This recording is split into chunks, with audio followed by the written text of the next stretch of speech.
ಚಿಕ್ಕಮಗಳೂರಿನ ಕೈಮರ ಸಮೀಪದ ಎನ್ಎಂಡಿಸಿಯಲ್ಲಿ ಮುಳ್ಳಯ್ಯನಗಿರಿ ದತ್ತಪೀಠ ಹೊನ್ನಮ್ಮನಹಳ್ಳ ಹಾಗೂ ಗಾಳಿಕೆರೆಗೆ ಹೋಗುವ ಪ್ರವಾಸಿಗರ ವಾಹನಗಳಿಗೆ ಕಡ್ಡಾಯವಾಗಿ ನಿಗದಿತ ಶುಲ್ಕ ಪಡೆಯುತ್ತಿದ್ದು, ಆದರೆ ಅಭಿವೃದ್ಧಿ ಶೂನ್ಯವಾಗಿದ್ದು ಗಿರಿ ಭಾಗದಲ್ಲಿ ಯಾವುದೇ ಮೂಲಭೂತ ಸೌಕರ್ಯವಿಲ್ಲವೆಂದು ಆಕ್ರೋಶ ವ್ಯಕ್ತಪಡಿಸಿ ಶಿವರಾಮೇಗೌಡರ ಕರ್ನಾಟಕ ರಕ್ಷಣಾ ವೇದಿಕೆ ಚಿಕ್ಕಮಗಳೂರು ಜಿಲ್ಲಾಧ್ಯಕ್ಷರಾದ ಅಗ್ನಿಸುಮನ್ ನೇತೃತ್ವದಲ್ಲಿ ಕಾರ್ಯಕರ್ತರು ಹಾಗೂ ಪದಾಧಿಕಾರಿಗಳು ಗಿರಿ ಭಾಗದಲ್ಲಿ ಅಧಿಕಾರಿಗಳಿಗೆ ತರಾಟೆ ತೆಗೆದುಕೊಂಡರು. ನಿಮ್ಮಲ್ಲಿ ಸ್ಲಾಟ್ಸ್ ಅಂತ ಬುಕ್ ಮಾಡ್ತಾ ಇದ್ದಾರೆ. ಕೆಲವರು ಆಫ್ಲೈನಲ್ಲಿ ಬಂದು ಪೇಮೆಂಟ್ ಮಾಡ್ಕೊತಿದ್ದಾರೆ. ಸ್ಲಾಟ್ ಯಾರಿಗೆ ಬುಕ್ಕಿಂಗ್ ಸಿಗ್ತಾ ಇಲ್ಲ ಅವರು ತಿಳುವಳಿಕೆ ಇಲ್ಲದವರು ಇಲ್ಲಿ ಬಂದು ಪೇಮೆಂಟ್ ಮಾಡ್ಕೊತಾರೆ. ಕರೆಕ್ಟ್ ಅಲ್ವಾ? ವಿಚಾರ ಗೊತ್ತಿಲ್ಲದವರು. ಈಗ ನಾವೇನು ವೀಕೆಂಡ್ಸು ನಾನು ಮೊದಲು ಫುಲ್ 7 days ಇತ್ತಂತೆ. ಮೊನ್ನೆ DC ಅವರು ನಮಗೆ ಫುಲ್ ಅವಕಾಶ ಕೊಟ್ಬಿಟ್ರೆ ಫುಲ್ ಹೇಳ್ತೀವಿ. ಇಲ್ಲ ನೀವು ಹೇಳಿದ್ರೆ ನಾವು ಕೇಳ್ಕೊಂಡು ಆಮೇಲೆ ಹೇಳ್ಬಿಡ್ತೀವಿ. ಕ್ಷಮೆ ಇರಲಿ. ನೀವೇ ಹೇಳ್ತೀವಿ. ಏನಾಗಿದೆ ಅಂತಂದರೆ, ನಿಮ್ಮಲ್ಲಿ ಪ್ರತಿನಿತ್ಯ 1 ಲಕ್ಷದಿಂದ 1.5 ಲಕ್ಷದವರೆಗೂ ಇಲ್ಲಿ ಕಲೆಕ್ಷನ್ ಆಗುತ್ತೆ, ಹಣ ಕಲೆಕ್ಟ್ ಆಗುತ್ತೆ. ಕರೆಕ್ಟ್ ಅಲ್ವಾ? ದ್ವಿಚಕ್ರ ವಾಹನಗಳಿಗೆ 50 ರೂಪಾಯಿ, 4 ಚಕ್ರ ವಾಹನಗಳಿಗೆ 100 ರೂಪಾಯಿ, ಟೆಂಪೋಗಳಿಗೆ 150ರಿಂದ 200 ರೂಪಾಯಿ. ಕರೆಕ್ಟ್ ಅಲ್ವಾ? ದಿನಕ್ಕೆ ಎಷ್ಟು ಸ್ಲಾಟ್ಸ್ ಇರುತ್ತೆ ಸರ್ ನಿಮ್ಮಲ್ಲಿ? 400 ಕಾರು, 2 ವೀಲರ್ಸ್ ಇತ್ತು 800 ಸರ್. ಒಟ್ಟು 1000 ಲೋಕಲ್ಸು 200, 1500 ಪ್ರೈವೇಟು. ನಿಗದಿ ಮಾಡಿರೋ ಕಾರಣ ಏನು ಸರ್? ನಾನು ಬಂದು ಈಗ ವಾರ ಆಯಿತು. ನಿಗದಿ ಸಂಖ್ಯೆಗಳು ನಿಗದಿಯಾಗಿ ಸಾಮಾನ್ಯ 2 ವರ್ಷ ಆಯಿತು. ನೀವು ಅವಾಗ ಚೆಕ್ಪೋಸ್ಟ್ನಲ್ಲಿ ಸ್ಥಳೀಯರು ಗುರುತಿನ ಚೀಟಿ ತೋರಿಸಿದಲ್ಲಿ ಯಾವುದೇ ರೀತಿಯ ಶುಲ್ಕ ಪಡೆಯುವಂತಿಲ್ಲ, ಆದರೂ ಕೂಡ ಪಡೆಯುತ್ತಿದ್ದಾರೆ. ಮುಳ್ಳಯ್ಯನಗಿರಿ, ಹೊನ್ನಮ್ಮನಹಳ್ಳ, ದತ್ತಪೀಠ, ಗಾಳಿಕೆರೆ ಹೀಗೆ ಪ್ರವಾಸಿ ತಾಣಗಳಲ್ಲಿ ಶೌಚಾಲಯ ವ್ಯವಸ್ಥೆ ಇಲ್ಲ, ಕುಡಿಯುವ ನೀರಿನ ಸೌಲಭ್ಯವಿಲ್ಲ, ಬಟ್ಟೆ ಬದಲಾಯಿಸಿಕೊಳ್ಳಲು ಕೊಠಡಿಗಳಿಲ್ಲ, ತಡೆಗೋಡೆಗಳು ನಿರ್ಮಾಣವಾಗಬೇಕು ಎಂದು ಜಿಲ್ಲಾಧ್ಯಕ್ಷರಾದ ಅಗ್ನಿಸುಮನ್ ಆಗ್ರಹಿಸಿದ್ದಾರೆ. ಖಂಡನೀಯ ಒಂದು ವಿಷಯ ಏನು ಅಂತಂದ್ರೆ, ಇಷ್ಟು ಅಮೌಂಟ್ ಒಬ್ಬರಿಗೂ ಅಮೌಂಟ್ ಕಲೆಕ್ಟ್ ಮಾಡ್ತಾರೆ. ಲೋಕಲ್ ID ಕಾರ್ಡ್ ತೋರಿಸಿದ್ರೆ ಕಲೆಕ್ಟ್ ಆಗ್ತದೆ. ಮೇಲ್ಗಡೆ ದೇವಸ್ಥಾನ ಇದೆ, ದೇವಸ್ಥಾನಕ್ಕೆ ಯಾರಿಗೂ ಹೋಗಕ್ಕೆ ಅವಕಾಶ ಸಿಗ್ತಾ ಇಲ್ಲ. ಅವ್ರಿಗೆ ಹಣ ಕಟ್ಟಿ ಹೋಗ್ಬೇಕು ಸರ್. ಕೇಳಿದ್ರೆ ಸಂಬಂಧಪಟ್ಟ ಇಲಾಖೆ ಕೇಳ್ಕೊಳ್ಳಿ ಅಂತ ನಿಮ್ಮ ಸಿಬ್ಬಂದಿಗಳೇ ಈಗ ತಾನೇ ಹೇಳ್ತಾರೆ. ಒಬ್ರು ಹೋಗಕ್ಕೆ ಯಾರ್ದು ಅಬ್ಜೆಕ್ಷನ್ ಇಲ್ಲ. ಅದೇ ಕಮರ್ಷಿಯಲ್ ಆಗಿ ಅವನು 4 ಜನ ವೆಹಿಕಲ್ ಹಾಕೊಂಡು ಹೋಗಕ್ಕೆ ಲೋಕಲ್ಸ್ಗೂ ಸ್ಲಾಟ್ ಮಾಡ್ಕೊಂಡು ಒಂದೇ ವೆಹಿಕಲ್ ಇರುತ್ತೆ. ಒಂದೇ ವೆಹಿಕಲ್ ಅಲ್ಲಿ ಲೋಕಲ್ ಅವ್ರು 4 ಜನ ಹೋಗ್ಬೇಕು. ಒಂದೊಂದು ಗಾಡಿ ತಗೊಂಡು ಹೋಗಕ್ಕಾಗಲ್ಲ ಸರ್. ಮೇಲ್ಗಡೆ ಅಲ್ಲ, ಈಗ ನಾನು ಹೇಳ್ತೀನಿ, ಹಣ ಕಲೆಕ್ಷನ್ ಆಗ್ತಿರೋ ತಕ್ಕನಾಗಿ ಮೇಲ್ಗಡೆ ಒಂದೇ ಒಂದು ಶೌಚಾಲಯ ವ್ಯವಸ್ಥೆ ಇಲ್ಲ, ಒಂದು ತಡೆಗೋಡೆ ಇಲ್ಲ. ಕಲೆಕ್ಟ್ ಆಗ್ತಿರೋ ಅಮೌಂಟ್ ಎಲ್ಲಿಗೆ ಹೋಗ್ತೀರಾ? ಸಂಗ್ರಹ ಆಗ್ತಿರೋ ಅಮೌಂಟು ಯಾರ ಅಕೌಂಟಿಗೆ ಹೋಗ್ತಾ ಇದೆ? DC sir. ಇದು ನಮ್ಮ ಪ್ರಶ್ನೆ, ಏನು ಇಲಾಖೆ ಏನು ಇಂಪ್ರೂವ್ಮೆಂಟ್ ಮಾಡಿದೆ ಸರ್? ಅಭಿವೃದ್ಧಿ 1 ಪೈಸಾ ಇಲ್ದಲೇ ಇದ್ರು, ಬಟ್ 2 ವರ್ಷದಿಂದ ಕಲೆಕ್ಷನ್ 2 ವರ್ಷದಿಂದ ಅದಲ್ಲದೆ ಒಂದೇ ಒಂದು ಶೌಚಾಲಯ ಬೇಡ ಸರ್. ಶೌಚಾಲಯ ಬಿಡಿ, ಆ ಜರಿ ಫಾಲ್ಸ್ ಆಗ್ಲಿ, ಮಾಣಿಕ್ಯದಾರ ಜನಗಳಿಗೆ ನಿಮ್ಮ ಸಿಬ್ಬಂದಿಗಳಿಗೆ ಕುಡಿಯೋ ನೀರಿನ ವ್ಯವಸ್ಥೆ ಇಲ್ಲ, ಒಂದು ವಾಶ್ರೂಮ್ ವ್ಯವಸ್ಥೆ ಇಲ್ಲ. ಯಾವ ರೀತಿ ಜಿಲ್ಲಾಡಳಿತ ಏನ್ ಮಾಡ್ತಾ ಇದೆ? ಆಯ್ತು ಸರ್. ಇದ್ದಂತೆ ಏನಾಗಿದೆ, ಜಾಗದ ಒಂದು ಸಮಸ್ಯೆ ಆಗಿದೆ.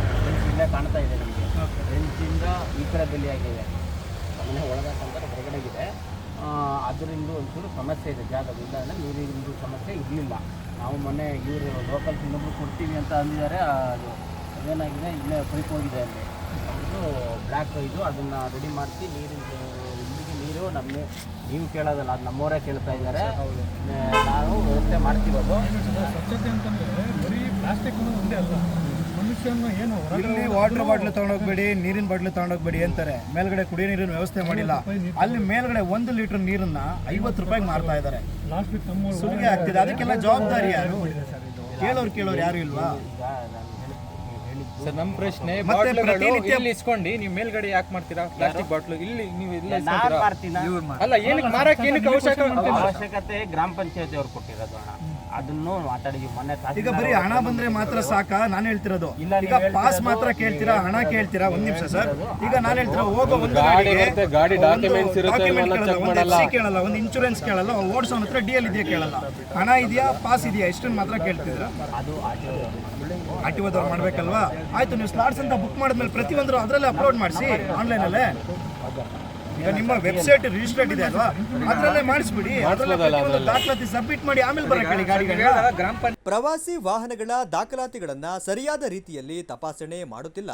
ಜೊತೆಗೆ ಗಿರಿ ಭಾಗದಲ್ಲಿ ಮದ್ಯಪಾನ, ಧೂಮಪಾನ, ಮಾದಕ ವಸ್ತುಗಳ ಸೇವನೆ ವಿಪರೀತವಾಗಿದ್ದರೂ ಸಹ ಜಿಲ್ಲಾ ಪೊಲೀಸ್ ಇಲಾಖೆ ನಿರ್ಲಕ್ಷ್ಯ ಧೋರಣೆ ತೋರುತ್ತಿದೆ. ಗಿರಿ ಭಾಗದಲ್ಲಿರುವ ಹೋಟೆಲ್, ಅಂಗಡಿಗಳಲ್ಲಿ ವಸ್ತುಗಳ ನಿಗದಿತ ಬೆಲೆಗಿಂತ ಅಧಿಕವಾಗಿ ಹಣ ತೆಗೆದುಕೊಳ್ಳುತ್ತಿದ್ದಾರೆ. ಇದಕ್ಕೆ ಕಡಿವಾಣ ಹಾಕಬೇಕು. ಎಲ್ಲ ಸಮಸ್ಯೆಗಳನ್ನು ಜಿಲ್ಲಾಡಳಿತ ಹಾಗೂ ಪ್ರವಾಸೋದ್ಯಮ ಇಲಾಖೆ ಸರಿಪಡಿಸಬೇಕು. ಇಲ್ಲವಾದಲ್ಲಿ ಉಗ್ರ ಹೋರಾಟ ಮಾಡುತ್ತೇವೆ ಎಂದು ಎಚ್ಚರಿಕೆ ನೀಡಿದರು. ಪಂಚಾಯತಿಯಿಂದ ಒಂದು ಏನು ನೀರಿನ ಬಾಟ್ಲಿ ಅವರಿಗೆ ಅಲ್ಲಿ ಮಾರಾಟ ಮಾಡೋಕ್ಕೆ ಟ್ರೇಡ್ ಲೈಸೆನ್ಸ್ ಕೊಟ್ಟಿರ್ತಾರೆ ಅಂತ ಹೇಳಿದ್ರೆ, ಹಂಗಂತ ಹೇಳಿ ಅದು ಇರೋದು ಬರೀ ನಿಮಗೆ ಅತ್ತಿಗುಂಡಿ, ಮಹಲ್ಲು ಮತ್ತು ನಿಮಗೆ ದತ್ತಪೀಠದ ಸೈಡ್ ಮಾತ್ರ ಇರೋದು. ಈ ಕಡೆ ಮುಳ್ಳಯ್ಯನಗಿರಿ ಸೈಡಲ್ಲಿ ಯಾವುದೇ ರೀತಿಯಂತ ಹಕ್ಕು ಕೊಟ್ಟಿಲ್ಲ. ಆದರೆ ಅಲ್ಲಿ ಮಾರ್ತಾ ಇದ್ದಾರೆ 1-3 ರೇಟಲ್ಲಿ. ಅದನ್ನೇನು ಮಾಡ್ತಿದ್ದಾರೆ, ಯಾವುದೇ ಪ್ರವಾಸಿಗರಿಗೆ ಅಲ್ಲಿ ಇರೋ ಇಲಾಖೆಯವರಾಗಿರ್ಬೋದು, ಯಾವುದೇ ಆಗಿರ್ಬೋದು, ಅಥವಾ ಒಂದು ಡಸ್ಟ್ಬಿನ್ ನಾವು ಕಣ್ಣಾರೆ ನೋಡ್ದಂಗೆ ತುಂಬ ತುಳುಕ್ತಿದೆ ಸರ್. ಈ ರೀತಿ ಇದ್ದಾಗ ನಮಗೆ ಯಾರು ಮಾಡಿಲ್ಲ. ಅಲ್ಲ, ಶನಿವಾರ ಭಾನುವಾರ ಆಗಿರಲ್ಲ. ಯಾಕಂದ್ರೆ ಶನಿವಾರ ಭಾನುವಾರ ಇವ್ರು ಹೋಗಕ್ಕಾಗಲ್ಲ, ಟ್ರ್ಯಾಕ್ಟರ್ ತಗೊಂಡು ಹೋಗ್ಬೇಕು. ಇವತ್ತು ಕ್ಲಿಯರ್ ಆಗಿರುತ್ತೆ, ಇವತ್ತು ಆಗಿಲ್ವೇನು ಸರ್? ಮೇಲ್ಗಡೆ ದೇವಸ್ಥಾನ ಇದೆಯಾ? ಇಲ್ಲ ಮೇಡಮ್, ಅಲ್ಲ ಇಲ್ಲ. ನಾನು ಗಿರಿಯಲ್ಲಿರೋ ನನಗೆ ಗೊತ್ತು. ಯಾವುದೇ ಡಿಸ್ಮಿನಿಟ್ ಇಂದ ಇಲ್ಲಿವರೆಗೆ ಯಾವ್ದು ಕ್ಲೀನ್ ಆಗಿಲ್ಲ. ಗಿರಿಯಲ್ಲಾಗಲಿ ಚಿತ್ರಣ ಡಿಸ್ಮಿನಿಟ್ ಇದೆ, ಕ್ಲೀನ್ ಆಗಿಲ್ಲ. ಈಗ ನೀವು ಅದು ಏನಿದೆ ಅದನ್ನ ರೇಟಿಂಗಲ್ಲಿ ಕೊಡಿ. ಎಲ್ಲ ಇದು ಇಲ್ಲ ಅಂದ್ರೆ ಆಫೀಸಿಗೆ ನೀವು ರೇಟಿಂಗಲ್ಲಿ ಇದೆಯಾ ಏನಾರು? ಕೊನೆಯದಾಗೊಂದು, ಮೇಲ್ಗಡೆ ಬರೀ ದೇವಸ್ಥಾನ ಇದೆಯಾ? ಲಾಡ್ಜಿಂಗ್ಸ್ ರೂಮ್ಸ್ ಯಾರು ಇದೆಯಾ ಸರ್? ಮಾದಕ ವಸ್ತುಗಳು ಯಾಕೆ ಮಾಡ್ತಾ ಇದ್ದಾರೆ? ಸಿಗರೇಟ್ಗಳನ್ನ, ಬೀಡಿಗಳನ್ನ. ನಾಳೆ ಎನ್ ಕಾರ್ಡ್ ಮೀಟಿಂಗು, ದಯವಿಟ್ಟು ಅದು ನಿಮ್ಗೆ ಗಮನಕ್ಕೆ ಬಂದಿಲ್ಲ ಅನ್ಸುತ್ತೆ, ಒಂದ್ಸಲ ನೋಡಿ, ಅದನ್ನ ವಿಚಾರ ಮಾಡಿ. ನಾನು ಇದಕ್ಕೆ ಹೋಗಿದ್ದೀನಿ. ಬಾಟಲ್ಸು ನೀವು ಹೇಳ್ದಂಗೆ ಏನೋ ಇದ್ರ ಪ್ಲಾಸ್ಟಿಕ್ ಬಾಟಲ್, ಇದನ್ನು ನೋಡಿ, ಬಾಟಲ್ ನೋಡಿದ್ದೀನಿ ನಾನು. ಅದನ್ನ ನಮ್ಮವರು ಕ್ಲಿಯರು ಮಾಡ್ತಾ ಇದ್ದಾರೆ. ಕ್ಲಿಯರ್ ಮಾಡ್ತಾನು ಸರ್. ಇದೇ ರಾಶಿ ಇಲ್ಲಿ ಚನ್ನವನಹಳ್ಳಿ ಕ್ರಾಸಲ್ಲೂ ಅದೇ ಬೀಳೋದು. ಅದು ತಗೊಂಡೋಗಿ ಕುಡಿತಾರಲ್ಲ, ಹೋಮ್ ಸ್ಟೇಗಳು ಎಷ್ಟಿದೆ. ನಮ್ಮದು ಮನವಿ ಇಷ್ಟೇ ಸರ್, ನಾವು ಅಲ್ಲ ಅವ್ರಿಗೂ ಹೇಳ್ತಾ ಇದ್ದೀವಿ. DC ಸಾಹೇಬರಿಗೆ ಮನವಿ ಮೂಲಕ ನಾಳೆ ಬೆಳಗ್ಗೆ ಒಂದು ಮನವಿ ಕೊಡ್ತೀವಿ. ನಮ್ಮ ಬೇಡಿಕೆ ಇಷ್ಟೇನೆ, ಚಿಕ್ಕಮಂಗ್ಳೂರು ಲೋಕಲ್ ಜನ ಏನಿದ್ದಾರೆ ಸ್ಥಳೀಯರು, ಅವರಿಗೆ ಹಣ ಸಂಗ್ರಹ ಮಾಡಬೇಡಿ. ಅವ್ರಿಗೆ ID ಕಾರ್ಡ್ ತೋರಿಸಿದ್ರೆ ಅವ್ರಿಗೊಂದು ಬಿಡೋ ವ್ಯವಸ್ಥೆ ಮಾಡಿ. ಮೇಲ್ಗಡೆ ದೇವಸ್ಥಾನ ಇದೆ, ಅವಾಗಿಂದ ಆಚಾರ ವಿಚಾರ ನಮ್ಗೆ ನಡ್ಕೊಂಡ್ ಬರ್ತಾ ಇದೆ. ಹಳೆ ದೇವಸ್ಥಾನ ಇದೆ, ಲೋಕಲ್ ಏಡ್ಗೆ ಹೋಗೋಕ್ಕೆ ಅವಕಾಶ ಮಾಡಿಕೊಡಿ. ಆಮೇಲೆ ಮೇಲೆ ಮಾದಕ ವಸ್ತುಗಳಿದೆ, ಅದನ್ನು ಬಂದ್ ಮಾಡಿ. ಆಮೇಲೆ ಕುಡಿಯೋ ನೀರಿನ ವ್ಯವಸ್ಥೆ ಮಾಡಿ, ತಡೆಗೋಡೆಗಳು ಹಾಕಿ, ಆಮೇಲೆ ಜೊತೆಗೆ ಶೌಚಾಲಯ ವ್ಯವಸ್ಥೆ ಮಾಡಿ. ಜಿಲ್ಲಾ ಪ್ರಧಾನ ಕಾರ್ಯದರ್ಶಿ ಸಚ್ಚಿದಾನಂದ ನಾಡಿಗ್, ಜಿಲ್ಲಾ ಉಪ ಪ್ರಧಾನ ಕಾರ್ಯದರ್ಶಿ ರಕ್ಷಿತ್, ಜಿಲ್ಲಾ ಉಪಾಧ್ಯಕ್ಷರಾದ ಗೌತಮ್, ಶಶಿಕುಮಾರ್, ತಾಲೂಕು ಅಧ್ಯಕ್ಷರಾದ ತೇಜಸ್ ನಾಯಕ್, ಆಟೋ ಘಟಕದ ಜಿಲ್ಲಾಧ್ಯಕ್ಷರಾದ ಜೋಶ್ವಾ, ಯುವ ಘಟಕದ ನಗರ ಅಧ್ಯಕ್ಷರಾದ ವರುಣ್, ಸಾಮಾಜಿಕ ಜಾಲತಾಣ ಅಧ್ಯಕ್ಷರಾದ ಅಭಿ, ವಿವೇಕ್ ಶೆಟ್ಟಿ, ಶಿವರಾಜ್, ಲಿಖಿನ್ ಗೌಡ, ಭಾರ್ಗವ್, ವಿನೋದ್ ಮತ್ತು ಪದಾಧಿಕಾರಿಗಳು ಉಪಸ್ಥಿತರಿದ್ದರು.